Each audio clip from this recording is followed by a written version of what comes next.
Welcome to Breakthrough SaaS Growth with the Jasons, the podcast where we cut through the noise and share strategies that actually drive customer-led growth. Each week, we bring you straight-talking conversations on adoption, retention, expansion, and everything in between. Let's get started. Good morning, good afternoon, good evening, everyone. Welcome to another episode of Breakthrough SaaS Growth podcast with the Jasons. Myself, Jason Noble, in a very cold London, and my partner in crime, Mr. Whitehead. Say hello, Jason. Hello, Jason. This is our first episode of the new year, and clearly AI and the like was a big topic for us for last year, with a lot of really cool conversations with some incredible guests. And I'm thrilled to say that we're starting off the year along the same vein. We are joined today by the one and only Chad Horenfeldt. We're super excited to have Chad with us. Chad, I'm sure most of our listeners will know him. He's a CS leader, thought leader, executive with over 15 years experience building and leading high-performing CS teams across customer success, technical account management, support, professional services, so the whole post-sales piece. He's also really well known for focusing on outcomes, for building the right teams, using technology to help drive efficiency while keeping the customer at the center. He's been the VP of customer success for 2 or so years at Sienna AI, which is going to be a really cool thing to talk about here. He's also been part of a number of major exits with previous organization. He's, as I'm sure everyone knows, a regular contributor to the world of CS, an advisor, a mentor, and of course, he's now an author with his recent book launch, The Strategic Customer Success Manager. So really excited to talk about this. Chad, welcome to the show, sir. Thank you. That was like the best intro ever. So I really appreciate it. It's a big intro for a big person. We're super excited, Chad. And what we're going to talk about today is it's really about AI, as I said, and AI didn't break customer success, but it made being strategic non-optional. And I think there's a real nice play into Chad's book, the work you've done, Chad, and that recent Ask Me Anything you did here. But let's kick us off, Chad. What kind of prompted you to publish the book now? I mean, it's never a light-hearted task, but what kind of made you think, right, now's the time for this? Yeah, it's a good question. First of all, it took me a long time to write and publish it. It took me about 3+ years. Oh, wow. Yeah, so I think the first part of it was I learned from reading books, and I highly recommend to people as a daily habit to just read, read even if it's like 15 minutes. Yeah. And what I find is that there's a lot of stuff that's out there, but books, it's usually a good book distills all this information of this person's life and experiences and research and puts into this one nice, really good format. And so what I recognized is that there's a lot of great books out there on customer success. There wasn't really one, I'd say, as geared to helping the CSM with very practical advice. And if you know me, I tend to focus more on the practical side and just share my experience, whether that's a good experience or not. And so that's really where it emanated from. And this idea of strategic customer success, it really hit me at one point where I was like, well, there's this title out there, and what do I aspire to in terms of people, in terms of CSMs, and in terms of just myself and interacting with customers. And it's this idea of being strategic was a key part of it. And I'd say that a lot of times in our careers, and mine particularly as well, where your manager said to you, hey, I need you to be more strategic, but then of course they never really tell you actually how to do that. And so I use this as a learning exercise for myself to really break that down.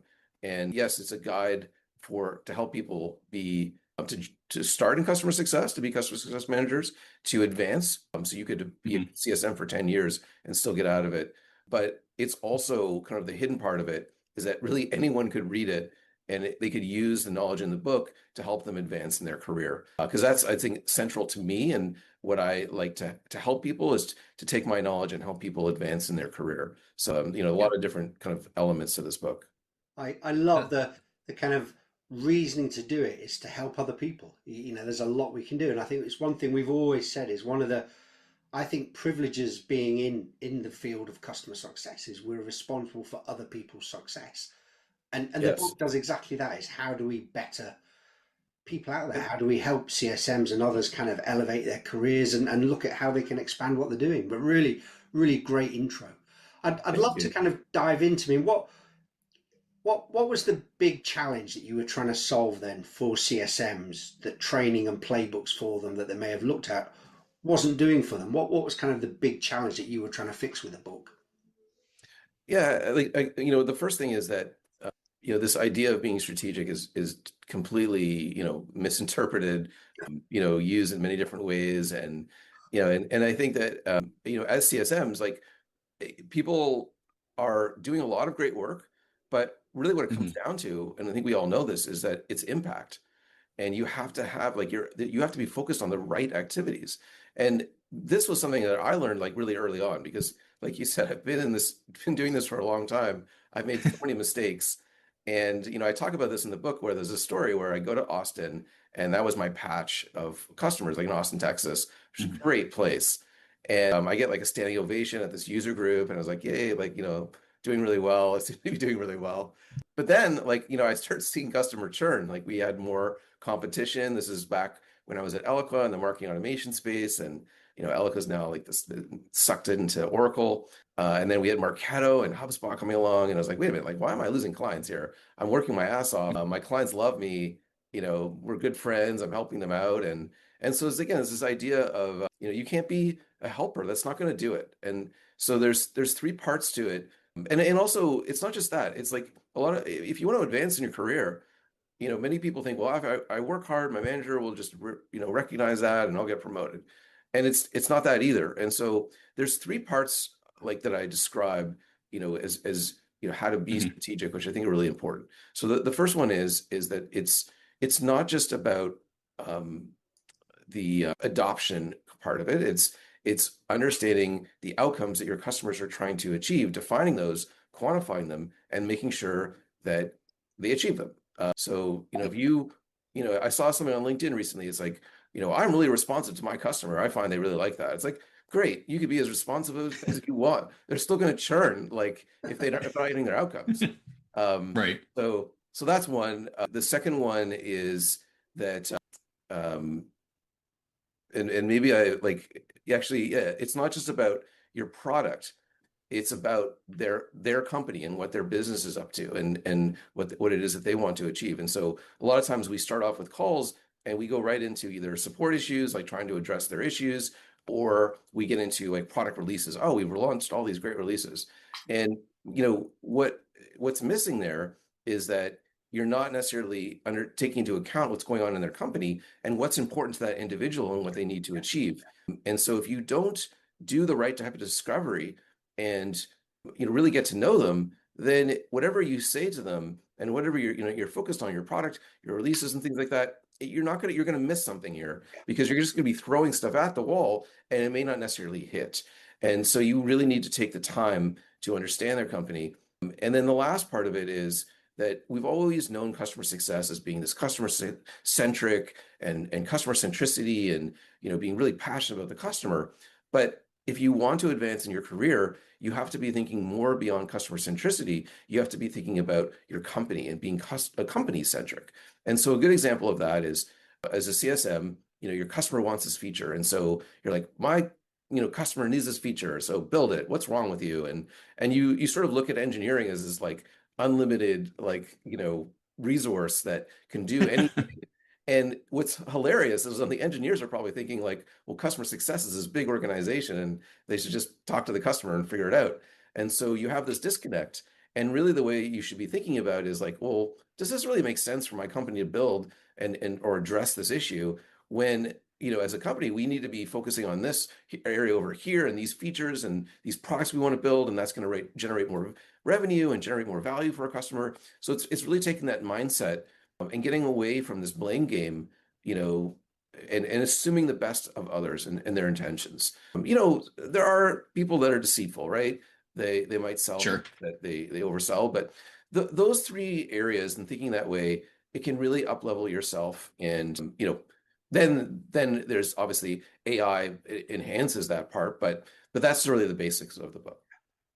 Yeah. No, I love that, especially the part about you can have a great relationship with their customer and they can be your friend and they still are going to churn. And I think a lot of people forget that, your customers are loyal to themselves and their company. Their company is going to promote them and drive their career and pay them and do those things. They're going to fight for their own self-interest. And if if promoting you is against their own self-interest in their career track, you can be the best friends in the world, but they're going to go a different direction. Which is kind of natural for all of us. So it's just understanding those boundaries and figuring out how you can be an ally for them in their company and in their career. It's a big thing.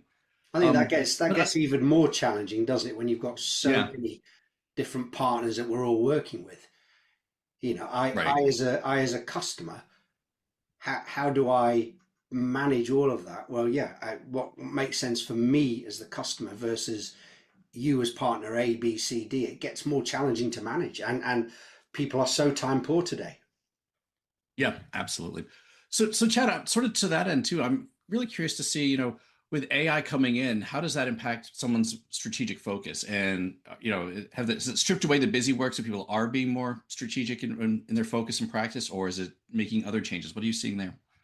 Yeah, I think there's a combination of things. I think, some people are still scared of it and they're trying to understand Hmm. it and how best to use it. I think that some people are leveraging it in incredible ways that I've talked to people. Yeah.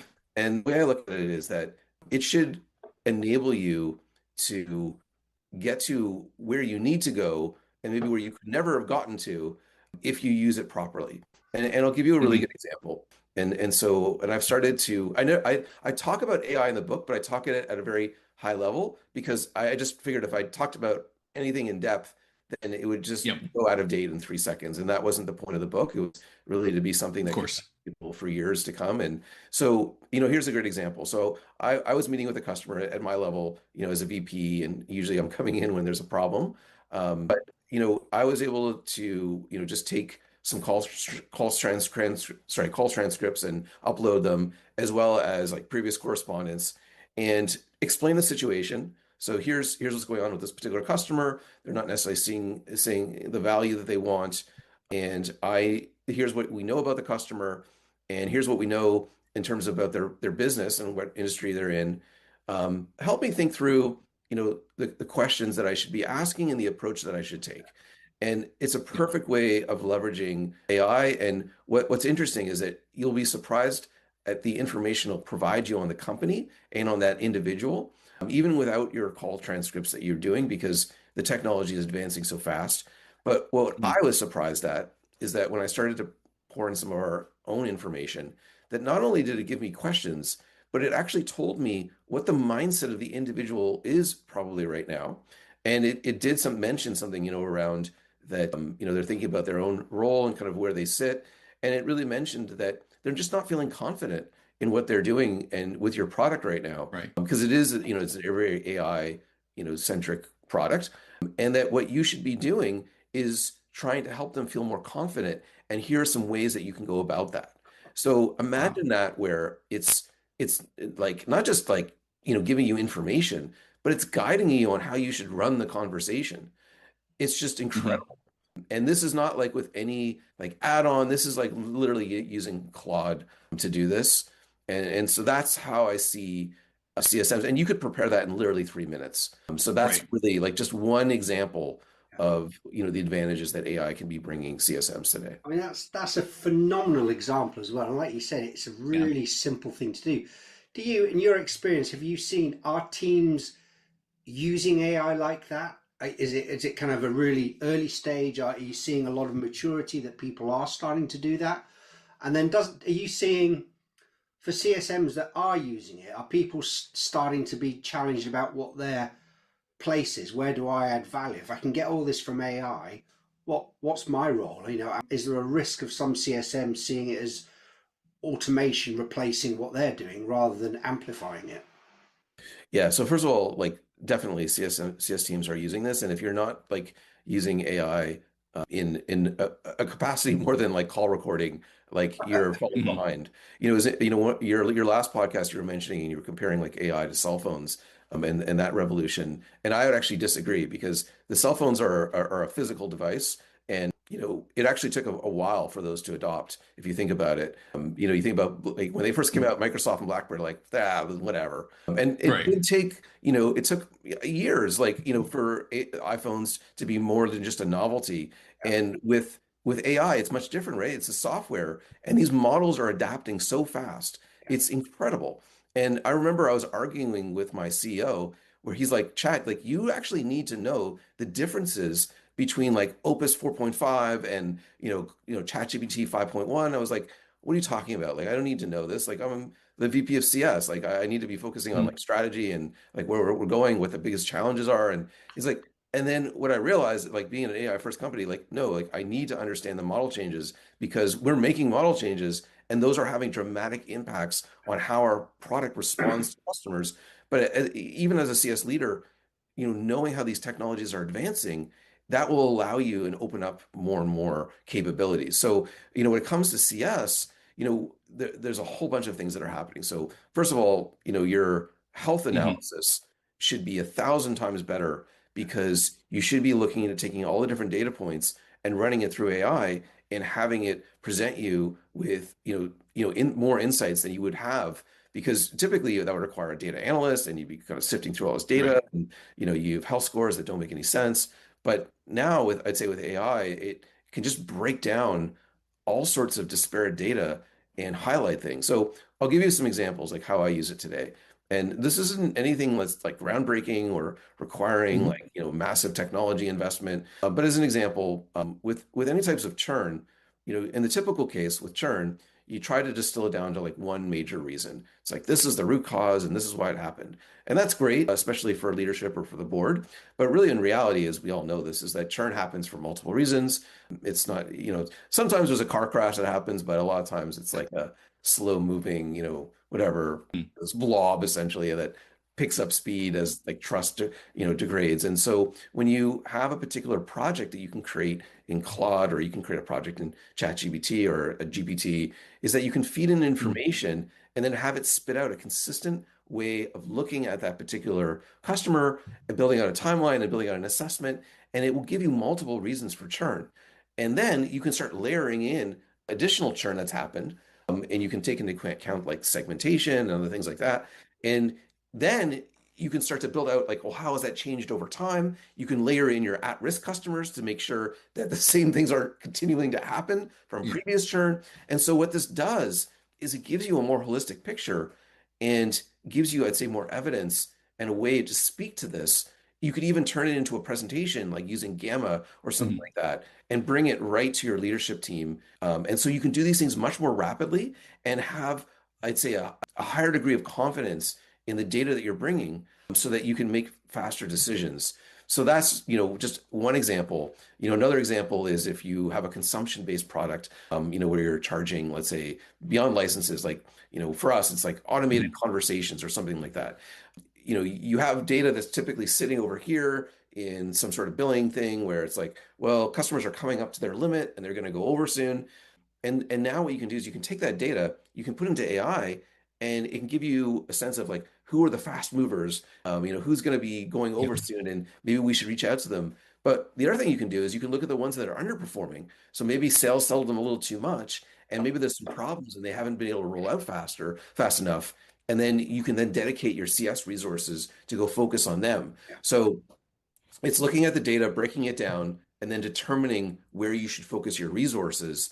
You know, and this is using ChatGPT and Claude and potentially Gemini. Like it's not using any kind of fancy agent, other types of agent tooling, which those will help because they're Mhm. connected right into the systems. It's less kind of manual, um, you know, data transfer. But there's this new thing like MCP, where a newer thing MCP, where it can connect into systems like ChatGPT and Claude, can connect into Linear, it can connect into HubSpot, into Salesforce. That's Mhm. making that analysis so much faster. So there are lots of things here. I think it's incredibly exciting, just the pace of growth and how quickly it is. And we've Right. never seen anything like it. I mean, we're all, having been in tech all our working life, we've all seen kind of how fast technology changes, but this is like nothing else. And it's so Yeah. ubiquitous, everyone's using it, and we're at those early stages. If we flip the conversation now, how do you, when we talk about kind of strategic CSMs, what for you is a simple one-liner? This is what a strategic CSM is that a customer would understand and agree with. Because I think that, going back to what you said earlier, quite often if you said you need to be more strategic, Yeah. it's fluffy, and Mhm. is Yes. there a risk that customers see it as fluffy? So I'd love to hear your kind of one-liner definition, and then also how that relates to what customers expect. Yeah, I ground it in Rumlet, who is, this, guru on strategy. And, ultimately there's three parts to it. So one is trying to understand, like, what's the challenge? Like, what's the big problem? Number two is, well, what's the, approach to solve that? Like, what is it you're trying to achieve? And then the last thing is, putting the right actions in place to make sure that you achieve that. And so if we think about it from a customer success perspective, like, our customers are usually having some sort of, challenge in their business. It's why they bought you and why they want to continue to use you. This idea around what is it they're trying to achieve? Well, that's typically their outcome. What outcome, how are they going to measure that they've been successful? And then the action is typically a success plan or something to that effect, where they have to take some sort of action to achieve that. And so that's essentially like what being strategic is. And it's really breaking down, like, a lot of the times when we find an issue, it's like, oh, you can't use that particular feature. Oh, okay, well, I'll send you training, or I'll just take you Yeah. through that. And you're hitting, what that surface level. And if you think of an iceberg, it's like kind of what you see above the water. But deep down below, there's like bigger problems. Like, maybe there's problems in their business. Maybe they're not doing well as a business. Maybe this person's scared. They don't want to use they're scared of your product. It's gonna maybe, take resources away from their job. So the big part of this, and it's an area, a huge section of the book, it's about doing better discovery, and how you handle yourself in conversations, how you prepare for particular meetings. And then there's a whole area that talks about business outcomes and defining business outcomes, because, a lot of us, they talk, you see us on LinkedIn, use business outcomes, and then nobody explains actually what the hell that is and how to do it. And so I break it down in terms of, what are our business outcomes and how you should be thinking about this. And then the last part on the actions, there's two parts to it. One is that your team should have playbooks that you're working through in terms of actually how to achieve, what you're trying to get to. How do you solve these problems? There's usually repeatable problems, like playbooks, but then also making sure that your customer takes actions. And so kind of getting back to the differentiation between, like, the reason for CSMs and AI and all these different things. It's like, you can bring all sorts of great data, but ultimately, Right. like, you have to convince your customer that there's a problem. You have to agree and align on what the hell they're trying to achieve. And then you actually have to, like, achieve the outcome, like, get the work done. And whether that's getting them to do the work, or it potentially you have services, or you have a partner that does the work for them, but somebody has to pay for that. So it's breaking all of these things down. And I like to think of it as supercharging the CSM. And, the other name of the book would be, here's like how 20 years of Chad screwing up and not, not do that. And I'm not sure that title would sell.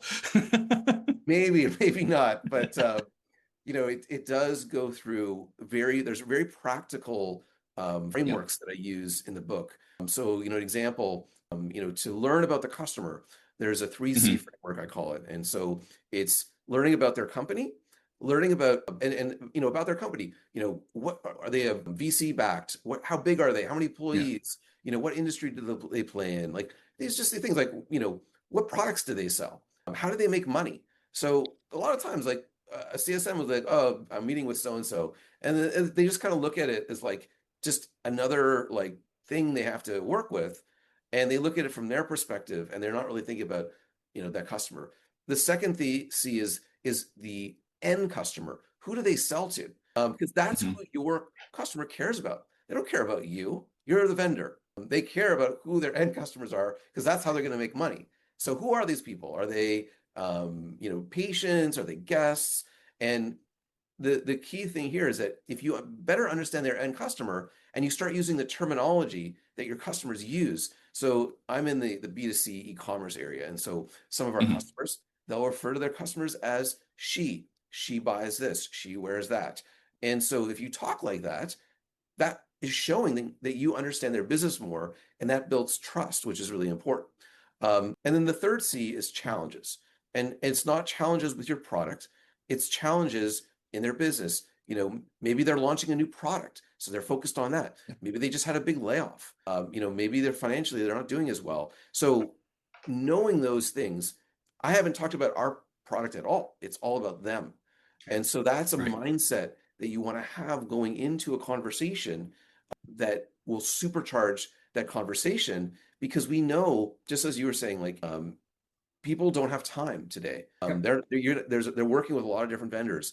They don't want to meet with you typically. So if you do get something on their calendar, you need to make the most of it, and you need to come with really understanding who they are, so that when you make a suggestion, it comes from a place of like understanding their business. That's awesome. I love that. And I've definitely seen with the CSMs that I've worked with over the years that, especially the newer ones, they struggle to know what questions to ask, and then they also struggle to know what to do with that information once they have it. So like, okay, you can give me the questions, but how do I apply that? And it sounds like your book covers a lot of, here's why this matters and here's what you do with that. So I think that's a great. Yeah. So there's another framework that I've adopted from psychotherapists, and it's called the ORS framework. And it really is a very empathetic approach. And the idea of it is that customers are not going to listen to you if you tell them what to do. So, we were talking a little bit before we jumped on about children. It's the same thing. Like, I can tell my children to clean up. They are not going to do that, like, unless they think about it from their perspective. And you're sort of getting into the why and really listening to them. And so there's this ORS framework, and it stands for open questions, affirmations, reflections, and summaries. And it's really about trying to understand your customer. So there's active listening components. There's like, the affirmations part is really like almost like patting your customer on the back and saying, well done and good job. And then, the summary is all about kind of piecing together what was discussed and doing it in a way almost like a lawyer would do, as they're summarizing and doing their final, comments to the judge, and saying, okay, we've talked about this, this, and this, and we understand that this is your challenge. And we've said that, these are ways that you could, overcome that. How does that sound to you? And so it's really getting them to buy in and showing that you're listening to them, but also kind of nudging them forward to take action. So you're right. Like, it's very practical, very like, applied things that you can test out. And, I also incorporate these ideas of asking strategic questions and asking better questions and follow-ups and how to ask questions, because that part of discovery, it's almost like sales. A lot of times sales has just mastered these things. And in CS, it's all about that helper mentality, but really we have to be much better at the discovery side, and almost like, jarring a customer out of normalcy, where they'll get on a call at the CSM and they're just kind of expecting the rudimentary side, where, if you ask them a strategic question, and I talk, on that part, I talk a lot about, what Bob London's talked about, where, you ask these disruptive type questions. So for example, what's one thing you need to get off your whiteboard the next 60 days? That's a different type of question. It's a more interesting question, and it gets your customer to open up more. And layering all these different things together really changes the approach that a CSM takes, and, I'd say arms them and makes them so much more effective in these types of meetings. Yeah, absolutely. And, one of the things I've also found when we do a lot of work on user adoption change and those sort of things is that effective questions in the right order that get people will chew on those long after you leave the room, and it'll be like a little wormhole, digging its way in there. And I find that if you can really come up with the right questions that are going to both elicit an aha moment and then change behavior, that's, people will forget every PowerPoint or Gamma presentation or anything else you've ever put in front of them, but they'll remember that question because they're going to gnaw on it and they're going to share it with others. And hey, what do you think about this? What do you think about that? And I think that's such a key piece to being effective these days. I think it's a really powerful framework as well, isn't it? To go in and have those, that it could be a simple single question, but a really, for them, as you said, Jace, it's one that they've not thought about, one that they take elsewhere, a thought-provoking one. But to what you were saying, Chad, it really focuses on them. What is that one thing they need to address? What are the big outcomes they're looking for? And we're listening, not just being empathetic, but really listening, understanding. And I think the key thing is always, we're not listening to speak, we're listening to then come back and say, right, this is what I've heard, this is what we're going to do, this is where we're going to, or how we're going to help you get there. Yeah. Chad, just listening to you as well, taking those questions from psychotherapy, I've yet to find a therapist who says I've got to get this PowerPoint done for my next client call. I think it's just such an interesting technique. It's fantastic. I've a quick question for you. One of the things we've obviously with the rebrand of the podcast, we're looking to expand an audience a bit more and appeal to others in the C-suite. I'm curious, what advice would you give to a CEO, or what should they be asking to identify if their CS leader or team is being strategic, or how to identify that, hey, we have some problems here, especially in the light of everything that's changing with AI and the start of 2026 and how the world is shifting so quickly these days. What does a CEO need to know about making their team more strategic? Yeah, it's a good question. I would say that the first thing is, if I was a CEO, I'd ask the CSM and ask them, how prepared do they feel kind of going into conversations with customers? I think the enablement piece is important, but you can also just ask your CS leader, like, what's your customer journey? Like, how do you approach things? And just trying to understand like what their general approach is. And as an example, going back to the business review, and I actually have like a whole chapter on that. I rebrand it and I call it a strategic checkpoint. And the reason for that is, I look at QBRs as they should almost be like board meetings in some ways. And I'm not talking about the whole craziness of a board meeting, but if you think about a board meeting, the emphasis, yes, there are slides, but the emphasis typically is on the discussion and what are the areas that we should prioritize and focus on. That's really the gist of it. Like if a board is really active and a good board and they're working really well together, they should have like 2 or 3 discussion areas and really focus on that. And you typically send out the slides 48 hours in advance, so it gives people a pre-read. And that's really should how your strategic checkpoint, you should be sending out information ahead of time. People can consume it, and then when you do meet, it's a really targeted conversation. It's not going through a bunch of slides and you having people glossed over, their eyes glossed over. It's really about 2 to 3 things that we should be focusing on, and then what is the areas we should prioritize. A lot of these QBRs, your goal is to get through the slides, and then you get through the slides, you're like, yes, I got through the slides, and then the meeting ends, and literally you have no follow-ups, there's no plan, but we got through the slides. Yeah, so. It's just that big tick. Yes, slides done, meeting finished. Renewals coming, and then the renewal paperwork's coming, so please sign. So I would look as a C-level, I kind of break down what's the enablement that you're doing for your CSMs? What do these things look like? If you're you think about it, for CEO, they're the decision makers, and we haven't talked about this, but the other part of the book is really identifying the decision makers, assessing the strength that you have, is it a strong connection to them, moderate, weak, and then how are you communicating to those people and ensuring that you understand their outcomes and then you're achieving their outcomes. And so that's the thing. I would want to look at the journey and think okay, I'm a decision maker. Would I buy this? And do I understand the value that I'm getting from our product? And would that entice me to continue to work with you, as well as maybe look for additional things to purchase from you? And so that's the way I look at it. And if you have holes, if you're not necessarily sure, then you need to dig deeper. And usually the clear signs, unfortunately, is lagging indicators, your gross retention's down or your net retention's down.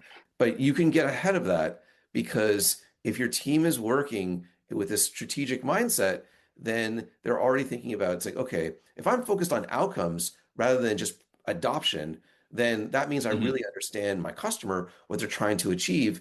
And if I'm tracking that, then I can tell that maybe there's a disconnect here, and that my churn level might increase until we get this under control. So other things I would look for is a very strong at-risk process and at-risk list, and why the customers are at risk. I want to see a breakdown by segment. So I want to see some high degree of sophistication there. And I think lastly, depending on where the stage of the business is, but even the smallest businesses, how are you thinking about infusing AI into your processes to create additional efficiencies? So the things that I'm seeing, going in this year and beyond, are, it's not just about hiring. That shouldn't be you shouldn't be. It's well, my team has 50 people. It's well, good for you. You're probably going to see a lot of layoffs in the next few years, or even faster. It's really about your processes, your effectiveness, what you're measuring, and how you're going about that and how you're looking to leverage AI, because that's really, I'd say, where things are going. It's this enabler. It's going to make teams better, and it's going to cut out a lot of some of the, just mundane and boring and Yeah. annoying things that teams were doing, whether that was marketing or whether that was CS. I think the key thing there as well, it is, you're so right. What the value that AI is going to bring is it's going to enable us to be better humans, I think, and do what we can do. Those mundane admin tasks, what we're going to get is a platform tools that are going to do them for us with the same level, if not better, of accuracy, efficiency that we were doing before, and free up our time to help focus on being more strategic. So I think the timing for your book is perfect with where we Yeah. are now. Chad, this has been such a great conversation. What we always like to do for our guests is give them what we call a breakthrough challenge question. So the one for you, if there was one thing for a CSM to take away that they could put into action today to be more strategic. So we're saying your book, one thing. What's the one thing that a CSM could do today? Yeah, the one thing that a CSM could do today, I'd say that they should be asking more challenging questions to their customer. So a great example of this would be this disruptive question that Bob London likes to ask, and it's like, if we're sitting around the room of your board in a board meeting right now, what's the number one priority that's being discussed? And if, let's say, your customer is not at that level, like they're not, or they're just a huge company, you don't know what the hell they're talking about at the board meeting. Let's talk about their leadership team. If your leadership team, your department's sitting around the table right now, what's the number one priority they're talking about? And so what's amazing about that is it's an abnormal question that CSM would typically ask. They usually focus on, what are the challenges you're having with our product? And so the idea of that is up-leveling. You ask the question, you shut up, you let them answer, and then it just has a much, let's say, deeper conversation. So, learn, how to ask better questions. That should be your starting point. And if I was to say, like, a second part of that is ask your manager, what's their biggest challenge? Where do they need help? And so it's really about, trying to understand their world, and not just necessarily focusing on yours. But if you want to have a greater impact, making sure you're focusing on the right activities, ask them, what are the challenges that they're having? I love it. I think that is such a key thing, and to kind of focus it down to that one question, both external for our customers and internal, because it is those two very different strands that we want to be able to help with. Chad, awesome conversation. Before we go, kind of a self-plug for you. Where can people contact you? Where can they reach out to you? Where can they find out about your book and other things that you've got coming up? Yeah, no, thank you. So, connect with me on LinkedIn. If you want to learn more about the book, it's chadhorenfeldt.com or strategiccustomersuccess.com. One thing that I'm working on right now is a course to take some of the things from the book and put AI around that, like how to leverage AI to use some of the frameworks that are discussed in the book. So that's coming up on Jan 21st, but that'll be available afterwards as well. So you can just, check out on LinkedIn, and you should see something about that there. Fantastic. Thank you so much for joining us today, Chad. Thank you. Thanks, Chad. Great conversation. Really exciting. Thanks for listening to Breakthrough SaaS Growth with the Jasons. If you found today's episode useful, make sure you subscribe, check out our website at breakthroughsaasgrowth.com, and follow us on all the usual social media channels for more insights and updates. And don't forget to share the show with your colleagues who are driving growth in SaaS. See you next time.